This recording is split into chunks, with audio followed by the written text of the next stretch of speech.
प्रिय दोस्तों नमस्कार। आइए आज की इस जीवन दर्शन यात्रा में हम किसी नए विषय को लेकर संवाद करते हैं। संसार के बाजार में दुनिया के लोग हमारे कर्म को और जीवन को प्रचार प्रचार प्रदर्शन और विज्ञापन के माध्यम से वो हमें और हमारे कर्म को और हमारे जीवन को जानते हैं। अब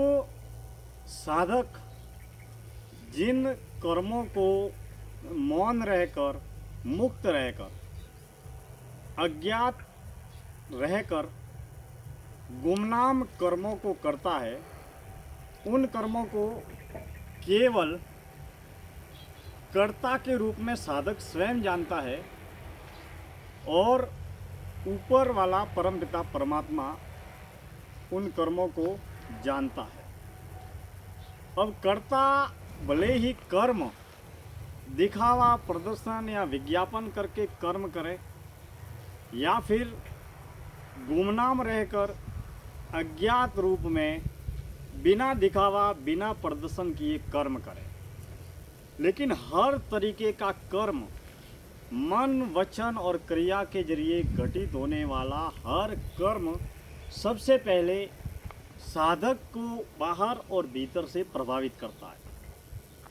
कर्म के तल पर हम जितने शुद्ध, सात्विक, ईमानदार,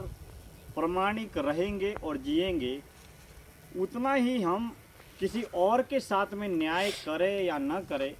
लेकिन अपने आप के साथ में न्याय अवश्य कर पाएंगे, क्योंकि हम 365 दिन 24 घंटे कर्ता और भोक्ता बनकर रहकर जीते रहते हैं और तमाम तरीके की सांसारिक बाजारू उपलब्धियां, सफलता, प्रगति,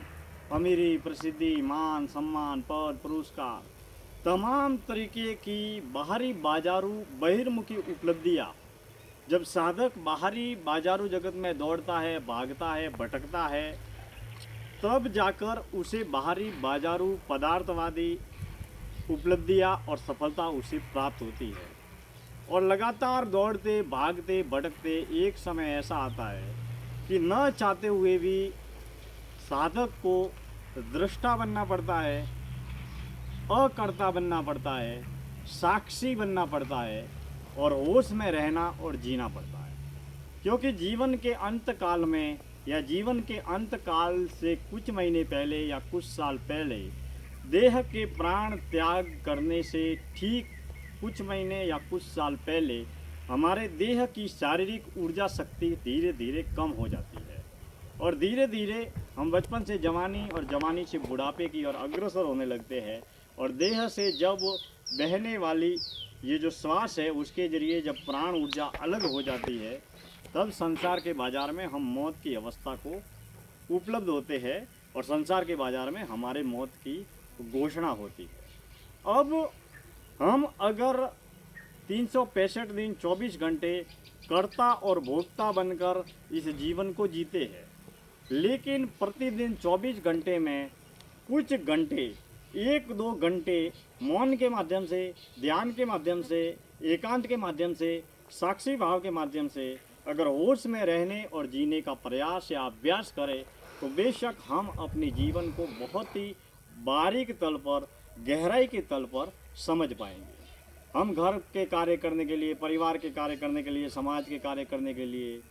असंख्य लोगों से मिलते हैं, हम कर्ता बनते हैं, भोक्ता बनते हैं, क्रिया करते हैं। लेकिन साधक जब मौन में रहता है,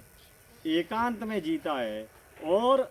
ध्यान साधना की गहराई में डूबता है, अर्थात ध्यान के माध्यम से वह भीतर की यात्रा को तय करता है, तब वह साधक साक्षी बनकर रहता है। तब उस साधक की जो अवस्था है वो कुछ भी न करने की अवस्था होती है। यानी कि जब हम होश में रहते हैं, अकर्ता बन जाते हैं, साक्षी बन जाते हैं, हम जब कुछ भी नहीं करते तब भी कुछ न कुछ हमारे देह में, मन में, प्राण में, संसार में कुछ न कुछ हो रहा होता है। अब जब हम होश में, साक्षी में रहते हैं और ध्यान की अवस्था में अर्थात कुछ भी न करने की अवस्था को जब उपलब्ध होते हैं, हम साधना कक्ष में या पूजा कक्ष में जब साधना की गहराई में डूबते हैं, तब हम न तो किसी से मिलते हैं, न कोई हमसे मिलता है,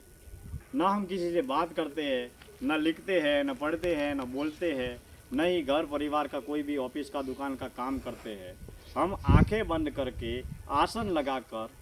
दृष्टा और साक्षी भाव में बैठ जाते हैं। जब दृष्टा और साक्षी भाव में बैठकर हम जब ध्यान की गहराई में डूबते हैं, भीतर की यात्रा को तय करते हैं, तब हमारे भीतर क्या घटता है? तब हमारे भीतर सांसों का आना जाना लगातार जारी रहता है, मन में असंख्य विचार घटते रहते हैं और देह में वेदना, संवेदना और तमाम तरीके की देह में अपने आप घटित होने वाली कुछ क्रियाएं होती रहती है। अब जब हम कुछ भी नहीं करते हैं, तब हम हमारे किए हुए कर्मों से और जिए हुए जीवन से मिलते रहते हैं। प्रारब्ध के कर्म और वर्तमान में हमारे विनय विवेक बुद्धि के द्वारा किए जाने वाले कर्म हमारे सामने भीतर की यात्रा करते वक्त फिर से हमारे सामने दृष्टिगोचर होते हैं, दिखाई देते हैं। इसके लिए मित्रों, कर्म भले ही अज्ञात रूप में मौन मुक्त होकर किया जाए या कर्म प्रचार, दिखावा, प्रदर्शन या विज्ञापन के जरिए किया जाए, मित्रों सबसे पहले कर्म किसी भी रूप में कैसा भी कर्म करेंगे, सबसे पहले हमारा कर्म हमको प्रभावित करेगा। हम जो सोच रहे हैं वो हमको प्रभावित करेगा, उसका भला या बुरा प्रभाव सबसे पहले हम पर पड़ेगा। हम जो बोल रहे हैं उसका भला या बुरा प्रभाव सबसे पहले हम पर पड़ेगा। हम जो कर रहे हैं उसका भला या बुरा प्रभाव सबसे पहले हम पर पड़ेगा। इसके लिए दोस्तों, कर्म के रूप में हम जितना कर्म को ईमानदार बनाकर कर्म की शुद्धता और सात्विकता पर ध्यान देंगे और मोह और अहंकार से मुक्त होकर, तमाम तरीके के बंधनों से मुक्त होकर, मेहनत, ईमानदारी से सेवाभावी सतोगुणी सात्विक कर्मों की ओर जितना जीवन को अग्रसर करेंगे, उन्हीं कर्मों के आधार पर हमारे जीवन की गति होगी और उन्हीं कर्मों के आधार पर हमारे जीवन ऊर्जा की गति होगी। क्योंकि जीवन ऊर्जा का निर्माण, जीवन का निर्माण प्रतिपल प्रतिक्षण हमारे कर्म कर रहे हैं और कर्म हमारे विनय विवेक बुद्धि के तल पर हम स्वयं करते हैं। मित्रों, आंतरिक आध्यात्मिक यात्रा में साधना के तल पर भीतर की अनंत यात्रा करने वाले साधक के जीवन में साधक जितना सच्ची सेवा को और सात्विक कर्मों को जितना समर्पित रहेगा, उतना ही उनका मन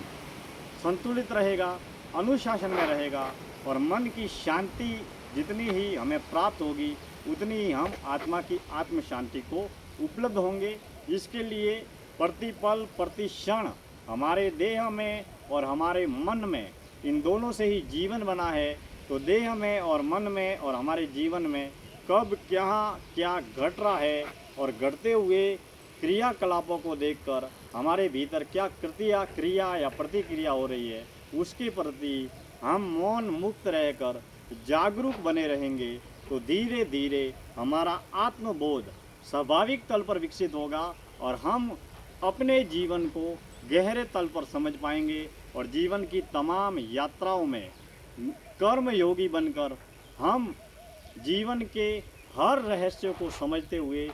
सत्य की खोज में और जीवन की खोज में नियमित निरंतर आगे बढ़ते रहेंगे। मित्रों, मैं दिनेश्वर माली आप सभी का तहे दिल से आभार व्यक्त करता हूँ। आज की इस जीवन दर्शन यात्रा का हम समापन करते हैं। धन्यवाद।